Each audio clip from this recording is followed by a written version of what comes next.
Being an entrepreneur is a very difficult task, and I believe that it all roots down to your passion and your drive to create change in this world.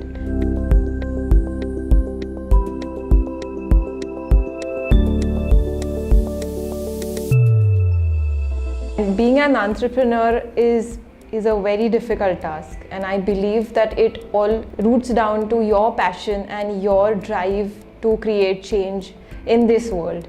And for me, being a woman, for me it was very important to come back from London and start something of my own and then create a mark. So that was my idea of being an entrepreneur and being that girl who wanted to just go and get it. When I came back from London, I think I was 22, 23 years old, pretty young. And the first challenge in design and marketing is the experience and the portfolio which you need. So for me, looking at a 23-year-old, people were doubting my capabilities of delivering the kind of design which was required. And this was the biggest challenge for me. The second challenge, if I want to be honest on the camera with you, was that I also come from a privileged background.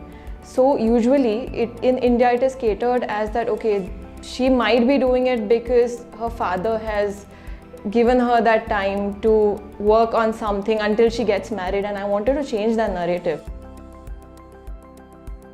Adapting to the changing times is very much important. You can't just restrict yourself to one skill set or one kind of learning process. You have to be adaptable. You have to learn to accept your mistakes and stay away from social validation, because that is something which is really going to create a blockage in your growth. So these are the things which I've learned, and you have to ask a lot of questions. If you don't understand anything, it is fine to ask questions than saying that you know everything about these things. It's fine to be vulnerable.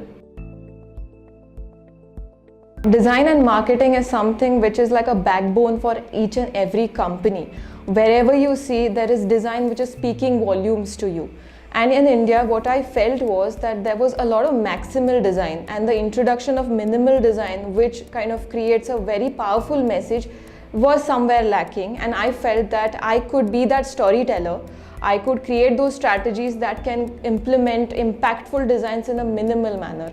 And that is something which will help connect like a global and a local market together. So my ideology always roots from a global connect.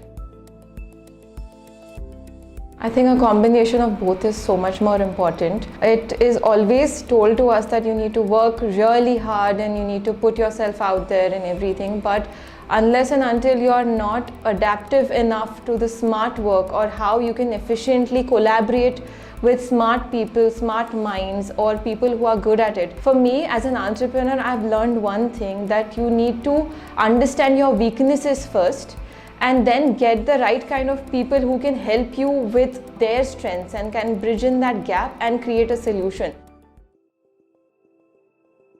Because I come from a social media marketing background, we are always exposed to social media, and that's a very negative, it can be a negative space, and how to turn it into a positive space is something which I have learned over the years. You need to take it as an inspiration and not let it affect you. Take it as a tool and not let it consume you.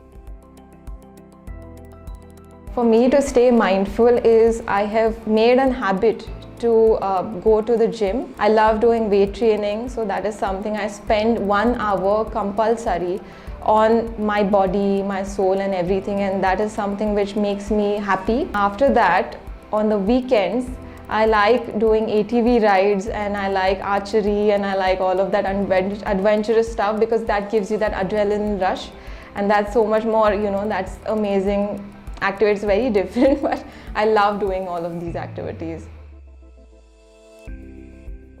So Essential Greens was something which was born out of the pandemic, and when everyone was stuck in their urban spaces, if you can imagine, it was a very difficult time for everyone. And everyone has an unused space in their flat or in their houses. How can you create that into a holistic space for you to develop a pattern of growth and positivity? So that's how the concept of Essential Greens came into picture. It was more of holistic approach towards the planting, and as well as the children will understand from where their food is coming from, or how the plants grow, or all of these things. Unfiltered Conversations was a podcast which I started on Instagram Live. It was a different format which I used. It was basically to help entrepreneurs, help young minds connect with successful or people from different walks of life who have come to a stage where they can actually talk about their experiences and share their journeys to empower others who are struggling with a lot of things. So I love traveling. After every 3 months, I want to go and travel at undiscovered places. It can be in India or abroad. But the perspective of traveling for me is that design is everywhere, and you get to meet a lot of people as you go there. So for me, connecting with new people, understanding their culture, understanding their traditions, how things work over there gives me a different perspective. And for us, professional and personal life, I think, is a blended thing. What you evolve out of your personal life, you're going to implement in your professional life, and the positive attitude which you'll have in your personal life is automatically going to reflect in your professional life. So much more important for you to keep traveling, to keep experiencing new things in your personal life, to understand and get a new perspective in your profession, because that is going to help you grow.